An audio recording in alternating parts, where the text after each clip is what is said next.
വല്ലാണ്ട് ഒരു ഫ്രണ്ട്ഷിപ്പ് കാണാൻ പറ്റുന്ന സിനിമ.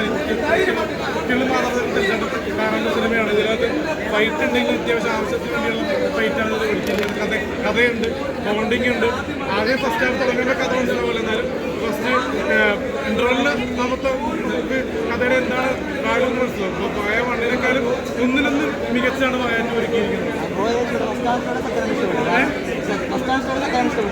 ഇപ്പൊ സെക്കൻഡ് എനിക്ക് ഇഷ്ടപ്പെട്ടു കൂടുതൽ. കാരണം ഇന്റർവൽ വരെ നമുക്ക് ആകാംക്ഷ ഉണ്ടാകും. പിന്നെ ഇന്റർവൽ കഴിഞ്ഞപ്പോൾ ഭയങ്കര ഇമോഷണൽ ബോണ്ടിങ് ആയിരുന്നു. എന്നാൽ കരഞ്ഞാണ് ഇമോഷണൽ ആ ഒരു ക്ലൈമാക്സിൽ നല്ല പടം. തൂക്കി പിള്ളേർക്ക് എല്ലാവർക്കും റിലേറ്റ് ചെയ്യാൻ പറ്റും. തൂക്കിയ പിള്ളേർക്ക് നല്ല മെസ്സേജാണ്. ചിരിക്കാൻ പാടില്ല. ക്ലൈമാക്സ് ചില ആൾക്കാരുടെ വരുന്നുണ്ട്, ഞാൻ പറയുന്നത്. ചിരിക്കാൻ കുറേ ഉണ്ട്, ആക്ഷൻ ഉണ്ട്, കരയാനുണ്ട്. എല്ലാം കൊണ്ട് നല്ല വളരെ ഹാർട്ട് ടച്ച്. ഭയങ്കര ഹിറ്റായിരിക്കും. എല്ലാവർക്കും റിലേറ്റ് ചെയ്യാൻ പറ്റും. സെക്കൻഡ് കൂടുതൽ ഇഷ്ടപ്പെട്ടു. പിന്നെ എല്ലാവരും ഉണ്ട്. കിട്ടുന്ന പടമാണ്, തകർപ്പണം.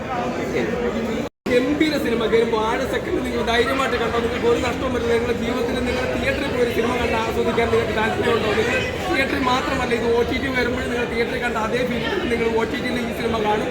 ഒരു സംശയം വിചാരിക്കേണ്ട, ഇത് മലയാളത്തിലെ വലിയൊരു ഹിറ്റ് സിനിമയായിട്ട് മാറും.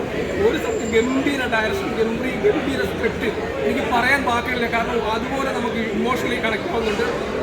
ഏത് രീതിയിലാണ് ഒരു മനുഷ്യൻ്റെ ജീവിതത്തിലേക്ക് കണക്ട് ആവുന്നത്, അതെല്ലാം അത്തരം ഫീലുകളെല്ലാം ഉൾപ്പെടുത്തിക്കൊണ്ടെടുത്ത സിനിമയാണ് ഇത്. വലിയ ചർച്ചയാവട്ടെ, വലിയ സിനിമയാവട്ടെ, ഈ അവധി ആഘോഷം നിങ്ങൾക്ക് ഏറ്റവും ഗംഭീരകരമായി നിങ്ങൾക്ക് തിയേറ്ററിൽ വന്ന് കാണാൻ പറ്റുന്ന അടിപൊളി സിനിമയാണ്. ധൈര്യമായിട്ട് എടുത്തോ.